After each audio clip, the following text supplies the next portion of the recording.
আজকে জামাইয়ের আবদারও পূরণ করলাম, মেহমান আপ্যায়নও করেছি।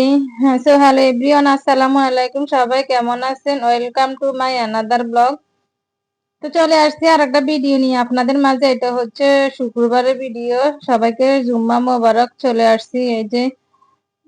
তো আজকে আপনাদের ভাই শুক্রবার বাসায় থাকবে বলতেছে, অনেকদিন থেকে বিরিয়ানি খায় না, বিরিয়ানি রান্না করার জন্য। এদিকে আমাদের বাসায় গেস্টও আসতেছে। গেস্ট বলতে আমার ননাস আসতেছে, আর ওনার সাথে ওনার ছেলের বউ আসতেছে। তো চিন্তা করলাম বিরিয়ানি যখন রান্না করবো, মেহমানও আসতেছে, তো ভালোই হয়, তো বিরিয়ানি রান্না করব আর কি। যেই কথা সেই কাজ। তো সকালবেলা আমি ঘুম থেকে তাড়াতাড়ি উঠে মাংসটা ভিজেছি, মাছ ভিজেছি। তো মাংসগুলো এখন ভালো করে ধুয়ে নিতেছি, পানি ঝরিয়ে রাখবো। তো সবাই বলবেন আবার বিরিয়ানি রান্না করেন মাছ কেন? ওই যে আমাদের ঘরে বিরিয়ানি সবাই কেউ খায় না। কেউ খায় তো কেউ খায় না। যেমন মা খাবে না, আমার শাশুড়ি খাবে না। ওরা যদিও খায় প্রথমে একটুখানি খাবে, তারপরে ওদের সাদা ভাত লাগবে। তো সাদা ভাত তার শুধু শুধু খাওয়া যাবে না, তার সাথে তো কিছু না কিছু লাগবেই।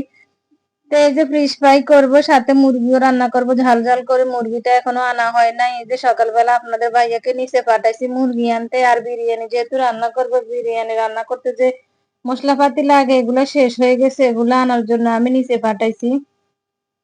তো মশলাগুলো আনতে আনতে চিন্তা করলাম মাছগুলো ধুয়ে নিয়ে পানি ঝরিয়ে মাছগুলো একটু হলুদ মরিচ লবণ মেখে রেখে দিই। যত মেখে রাখবে ফিশ ফ্রাই ততই মজা হয়।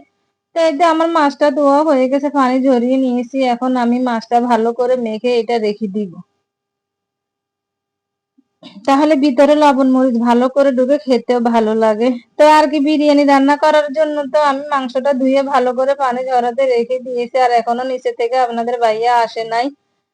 তো এটা এখন আমি চিন্তা করলাম বিরিয়ানিতে তো আলু দিতে হবে। তো আমি আগে আলুগুলাকে একটু হাফ সিদ্ধ করে নিয়েছি। তো এখন একটু ফুড কালার মিশিয়ে এগুলাকে হালকা ভেজে নিব। আসলে অনেকে বিরিয়ানিতে আলু সিদ্ধ না করে দেয়, অনেক সুন্দরভাবে সিদ্ধ হয়ে যায়, কিন্তু আমি সিদ্ধ করে না দিলে মনে হয় যে শক্ত শক্ত থেকে যায়, সিদ্ধ হয় না। কেননা জানি আমার সাথে এমন হয়। তো আমি সব সময় বিরিয়ানির আলুটা একটু হাফ সিদ্ধ করে নিই, সাথে একটু লবণ দিয়ে দিই, সিদ্ধ হয়ে যায়। তো কথা বলতে বলতে এই যে আলুগুলো প্রায় বসাই দিয়েছি। এখন এই যে এক এক করে আলু, বেশিক্ষণ লাগবে না, একটুখানি ফ্রাই করে নিলে হয়ে যাবে। তো এই তো আমার হয়ে গেছে প্রথমটা। এখন আমি বাকি আলুগুলো এইভাবে ভেজে নিব, আর যেগুলি আছে আর কি। আর কি, স্বামীর আবদার বলে কথা, পূরণ তো করতেই হবে। যেই কথা সেই কাজ। বিরিয়ানি রান্না করতে চলে আসলাম এদিকে। তো মানে রান্না করতে এসে দেখি যে আমার ঘরে বাদামও শেষ হয়ে গেছে, মশলাটাও নাই, টক দই না, এগুলা যে বাসা নেই আমার একদম মাথায় ছিল না। তাহলে আমি আগের দিনে এনে রাখতাম। তো আর কি, আমার এই যে বিরিয়ানি মাংসগুলো আমি একটা বাটিতে নিয়ে নিয়েছি। এই বাটিতে সব ধরনের মশলাপাতি দিয়ে আমি হাতে মেখে নিব। তো প্রথমে আমি কিছু টক দই দিয়ে দিলাম, তারপরে এখানে কিছু বাদাম আর পেঁয়াজ আমি ব্লেন্ডার করে রেখেছি। এখন এগুলা সব দিয়ে দিয়েছি, আর দিয়ে দিব বিরিয়ানি মশলার প্যাকেটের মশলা। সবগুলা দিব না, কিছু রেখে দিব, কিছু কলার মধ্যে দিব। আর আমি গোটা মশলা দিব না, গোটা মশলা যেহেতু প্যাকেটের ভিতরে আছে তাই আর এক্সট্রা দিব না। তো দিয়ে দিলাম আমি মরিচের গুঁড়া, এখন দিব জিরার গুঁড়া, তারপর দিব ধনিয়ার গুঁড়া। দিয়ে আমি ভালো করে এগুলা হাতে মেখে নিব। আর দিব তেলের মধ্যে আমি সকালবেলা বেরেস্তা ভেজেছি, আর দেখতেই তো পেলেন আলু ভেজেছি। এই তেল দিয়ে যদি বিরিয়ানি রান্না করেন কিংবা রোস্ট রান্না হয় তাহলে মজাই হয়। তো আর কি, দিয়ে দিলাম আদা রসুন। আদা রসুন একটু কমই দিলাম, বিরিয়ানিতে আদা রসুন কম দিলে ভালো হয়, তাহলে আর গন্ধ হয় না। তো এটা আমি ভালো করে হাতে এখন এটা মেখে নিব। যত মাখবেন ততই ভালো হবে। মনে হয় যে হাতে যত বেশি মাখবেন রান্না মনে হয় যে অর্ধেকটা এখানেই হয়ে যায়। তো লবণ দিয়ে দিলাম পরিমাণ মতো। এখানে প্যাকেটের ভিতরে কিন্তু লবণ থাকে, তাই আমি পরিমাণ মতোই দিয়েছি। তো আর কি, এখানে আমি হয়তো মাংসটা বসাই দিতেছি। আগে আমি পাতিলের মধ্যে কিছু পেঁয়াজ, সরি, কিছু তেল আর ঘি দিয়েছি। তার মধ্যে আমি দিয়ে দিলাম কিছু পেঁয়াজ। পেঁয়াজটা যখন বেরেস্তার কালার হয়ে আসছে তখন আমি মাংসটা দিয়ে দিব। আর বাটিতে কিছু মশলা রয়ে গেছে, এগুলো সব আমি এখন হাত দিয়ে সব দিয়ে দিব। দিয়ে আমি ভালো করে এগুলো অল্প আছে একটু কষিয়ে নিব। আর এই বাটিটা ধুয়ে আমি অল্প একটু এখন পানি দিব, বেশি না, অল্প একটু। কারণ আমি শুধু পানি দিই না, আমি বিরিয়ানি রান্না করি আর রোস্ট রান্না করি, আমি কিন্তু দুধের গুঁড়া পানিতে মিশিয়ে গুলে তো আমি সেই পানি দিয়ে রান্না করি, তাহলে অনেক মজা হয়। তার কি, বিরিয়ানির মাংসটা হতে থাকা আস্তে আস্তে এদিকে মুরগি তো নিয়ে আসছে। আমার মা মুরগিটা কেটে দিয়েছে। এখন আমি মুরগিটা ভালো করে পরিষ্কার করে নিব, নিয়ে আমি মুরগিটা এখন রান্না বসাই দিব। আসলে মানে রান্না করতে তো সময় লাগে না, কিন্তু সবকিছু রেডি করতে কেটে কুটে সবকিছু রেডি করতে কিন্তু অনেক সময় লাগে। ভিডিওতে বোঝা যায় শর্টকাটে হয়ে যায়, কিন্তু আসলে তা না। ভিডিও যারা করে তারা বুঝে, কিংবা যারা রান্না করে তারা বুঝে। আজকে এমনিতে রান্নার আইটেম একটু বেশি, আর আমি চাইতেছি মেহমান আসার আগে রান্নাটা শেষ করতে। সবসময় আমি এটাই চাই, মেহমান আসার আগে রান্নাটা শেষ করতে, কারণ মেহমান আসলে মেহমানকে তো সময় দিতে হয়, কথাবার্তা বলতে হয়।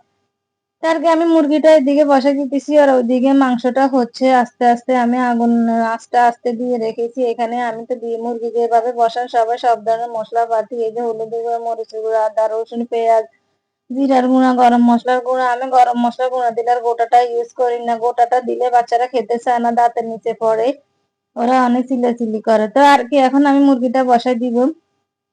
দিয়ে দিলাম তেজপাতা। এখন ঢাকা দিয়ে অল্প আছে মুরগিটা একটু ঢেকে আমি কষিয়ে নিব। আর এইদিকে মাংসটা আমার কষানো হয়ে গেছিল। তারপর আমি এই যে বাটির মধ্যে একটু পানি নিলাম, দুধের গুঁড়ো মিশিয়ে আমি পানিটা দিয়ে দিয়েছি। অফ ক্যামেরা এটা দেখাইনি, এখানে কিছুই দিই নাই, শুধু পানির মধ্যে দুধের গুঁড়া গোলাই দিয়ে দিয়েছি, কষানো হয়েছে। তারপরে দিয়েছি বেরেস্তা দিয়ে ঢাকা দিয়ে বাকি রান্নাটা এখন আমি করে নিব। আর এদিকে মুরগিটা একটু লেড়ে দিতেছি, আর মশলাটা মুরগির সাথে যেন লেগে যায় ভালো করে নেড়ে দিতে, আবার নিচে দিয়ে যেন লেগে না যায়। অলরেডি একটু লেগেও গিয়েছিল, এই যে দেখেন। এখন আমি ঢাকা দিয়ে বাকিটা আমি রান্না করে নিব। এতে মুরগিটা কষানো হয়ে গেছে। এই যে এখন আমি যতটুকু পানি লাগে এটা পানি দিয়ে পুরো দমে মুরগিটা আমি রান্না করে নিব।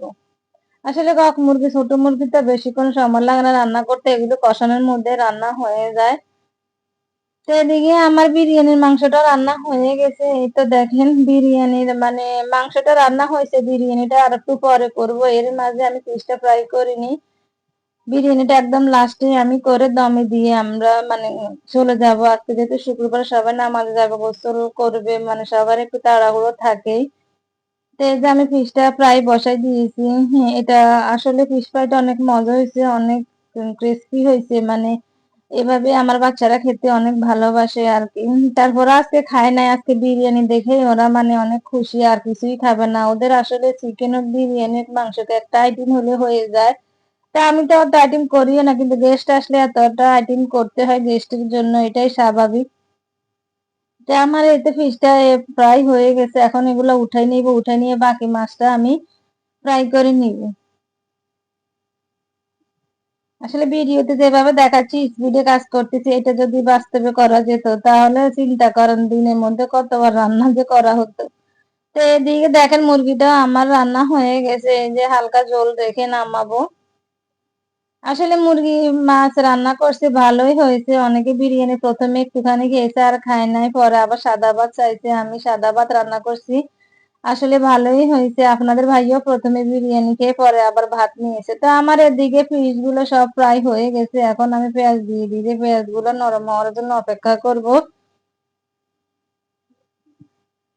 তো পেঁয়াজ গুলো নরম হয়ে গেছে, এখন আমি এতে দিয়ে দিব হলুদের গুঁড়া, মরিচের গুঁড়া, জিরার গুঁড়া আর লবণ দিয়ে আমি আরো কিছুক্ষণে পেঁয়াজ গুলা ভেজে নিব। আর কিছু দিব না, আদা রসুন দিব না, গরম পড়তেছে। এই যে কিছুদিন যাবত থেকে আমি মাছ রান্না করলে এভাবে রান্না করে খাই, কেন না জানি আমার কাছে এভাবে খেতে ভালো লাগে। আর মুখের ভিতরে আমার একটা সমস্যা হয়েছে, ঝাল লাগে, আমি কিছু খেতে পারি না। সেই জন্য মানে সবকিছু একটু শুকনো শুকনো রাখতেই ভালো লাগে। আর মানুষের রুচি তো চেঞ্জ হতেই পারে, তাই না? দেখা গেছে কিছুদিন পর আবার এভাবে খেতে আমার কাছে ভালো লাগবে না। তো আর কি, কথা বলতে বলতে এই যে ফিশটা ফ্রাই হয়ে গেছে, এখন আমি এটা একটা বাটিতে তুলে নিব। রান্না শেষে তাহলে রাতে আর ঝামেলা হয় না, এগুলি এখন সব ধুয়ে নিলে রাতে আর ঝামেলা না। রাতে বাচ্চাদের পড়াতে বসলে কোনো কাজই করতে পারি না। তো এই তো আমি বিরিয়ানির জন্য চালটা দিয়ে দিলাম, ভেজে নিলাম। প্রথমে কড়াইতে মাংসটা আমি বাটিতে নিয়ে নিয়েছি, তারপর এখানে একটু তেল আর ঘি দিয়ে দিয়েছি, তার মধ্যে একটু পেঁয়াজ দিলাম। গোটা মশলা আর দিব না, একটু আদা রসুন দিয়ে দিব, দিয়ে ভালো করে চালগুলো আমি একটু ভেজে নিব। গোটা মশলা ওই যে বিরিয়ানির কিছু মশলা রাখছি না ওইখানে আছে, তাই আর আমি আলাদা ভাবে দিই নাই। তো এখন নেড়ে ছেড়ে চালগুলো ভালো করে আমি ভেজে নিব। তারপর এখানে আমি কিছু দুধের গুঁড়া অ্যাড করবো। ওই যে বললাম না, আমি বিরিয়ানি রান্না করলে দুধের গুঁড়া দ্বারা, এমনি সাধারণত আমি সাদা পোলাও করলে দুধের গুঁড়া দিয়ে রান্না করি। এটা দিলে টেস্ট একটু ভালো লাগে, আমার কাছে ভালো লাগে। না দিলে এটা অপশনাল, কিছুই হয় না, কিন্তু দিলে টেস্ট একটু ভালো হয় আর কি। তো আজকে আমি বিরিয়ানির পানিটা গরম পানি দিনে আজকে ঠান্ডা পানি দিয়েছি, দেখি আজকে ঠান্ডা পানি দিয়ে করলে কি আসলে ঠান্ডা পানি দিয়ে করলেও কোনো সমস্যা হয় না, সুন্দরই হয়েছে বিরিয়ানিটা। তো আমি পরিমাণ মতো এখন লবণ দিব, দিয়ে আমি ঢাকা দিয়ে পোলাওটা করে নিব। এই যে আমার পোলাওটা হয়ে গেছে, এই যে এখন আমি বিরিয়ানিটা একটু সাজিয়ে নিব। চুলার এখন আমি বন্ধ করে দিব চুলার জালটা। এই যে চুলার জালটা এখন বন্ধই আছে। তো আমি দিয়ে দিব কিছু ফুড কালার, আমি পানিতে গুলিয়ে নিয়েছি, ফুড কালার দিয়ে দিব। আর দিয়ে দিব এখন উপরে দিয়ে কিছু ঘি। তারপরে দিয়ে দিব আগে থেকে ভেজে রাখা সে আলুটা। আলুটা দিয়ে এখন আমি কিছু বেরেস্তা দিয়ে দিব উপর দিয়ে। তারপর আগে থেকে রান্না করা সে বিরিয়ানির মাংসটা এখন আমি সব দিয়ে দিব, মশলাগুলো সব আমি হাতে দিয়ে দিব। দিয়ে আমি একটু হাতা দিয়ে এখন এগুলা মাংসগুলো চারিদিকে মেলে মেলে দিব। দিয়ে উপর দিয়ে যে বাকি বেরেস্তা আছে ওই বেরেস্তা গুলো আমি উপর দিয়ে ছিটিয়ে দিয়ে দিব। আসলে বেরেস্তা দিয়ে বিরিয়ানি অনেক মজা হয়, বেরেস্তা দিতেই হবে, না হলে গ্রান হবে না। তো বেরেস্তাটা দিয়ে আমি এখন ঢাকা দিয়ে রাখবো। এদিকে অন্য চুলায় আমি একটা তাওয়া বসাই দিয়েছি, আর একটু ঘিও দিয়েছি সাথে লাস্টে। তো তাওয়াটা আমার গরম হয়ে গেছে, এখন তাওয়ার উপরে আমি পাতিলটা দিয়ে দিব। দিয়ে আমি হালকা আছে বিরিয়ানিটা রান্না করে নিব কিছুক্ষণ। আর আমি এই যে ফোটাটা একটু বন্ধ করে দিব একটু পেপার মুড়িয়ে। তো এতে বিরিয়ানিটা আমার হয়ে গেছে, দমে কিছুক্ষণ রান্না করছি। এদিকে আমাদের গোসল হয়ে গেছে, গোসল করে এসে আমি নামাজ এখনো পড়ি না, চিন্তা করছি বিরিয়ানিটা একটু লেড়ে দিন। তো বিরিয়ানিটা এই তো হয়ে গেছে, আমি চুলার জালটা এখন বন্ধ করে দিব। এই তো চুলার জালটা বন্ধ করে দিয়ে ঢাকা দিয়ে নামাজ পড়ে নিব। সবাই নামাজ পড়তেছে, আর মসজিদে যারা গেছে এখনো তারা আসে নাই। তো আর কি নামাজ পড়া শেষ হবে, মসজিদ থেকে চলে আসছে, আমি টেবিলটা লাগিয়ে নিতেছি। এই যে টেবিলে ম্যাট গুলা দিয়ে দিতেছি, সবাইকে প্লেট গুলা সাজিয়ে দিব। আর এদিকে আমার ভাগিনা বউ সালাদটা কুটে নিতেছে, বলতেছে আমাকে দেন আমি করি। তা আমি এদিকে খাবার পরিবেশন করতেছি, এক এক করে সবকিছু বাটিতে নিয়ে নিতেছি। মাছটা তো আগে থেকেই আছে, এখন মুরগিটা নিয়ে নিব। আর আমার ছেলে আমাকে হেল্প করতেছে, ক্যামেরাটা ধরলো আর বাটিগুলো টেবিলে নিয়ে যাচ্ছে এক এক করে। তার মুরগিটা নেওয়া হয়ে গেছে, এখন বিরিয়ানিটা নিব। বিরিয়ানিটা অনেক গরম, ধরা যায় না, বাটি এক হাতে ধরতে পারি না। বাটি এবার আসলে অসুস্থ হওয়ার পর হইতে শরীর থেকে মনে হয় যে সব শক্তি চলে গেছে, কোনো শক্তি নাই। কোনো কাজ করতে গেলে মনে হয় যে হাতে কোনো শক্তি পায় না। যা হোক, আল্লাহ হয়তো রহমত করবে, পরে আবার ঠিক হয়ে যাবে। তো এদিকে আপনাদের বাইরে টেবিলে সবাইকে পরিবেশন করে দিতেছে, সবাই প্লেটে প্লেটে দিয়ে দিতেছে। আসলে সত্যি বিরিয়ানিটা অনেক মজা হয়েছে। তো আর কি আজকের ভিডিও এখন পর্যন্ত। সবাই ভালো থাকবেন, সুস্থ থাকবেন। ভিডিওটি ভালো লাগলে লাইক করবেন, কমেন্ট করবেন, শেয়ার করবেন। সবাইকে আল্লাহ হাফিজ।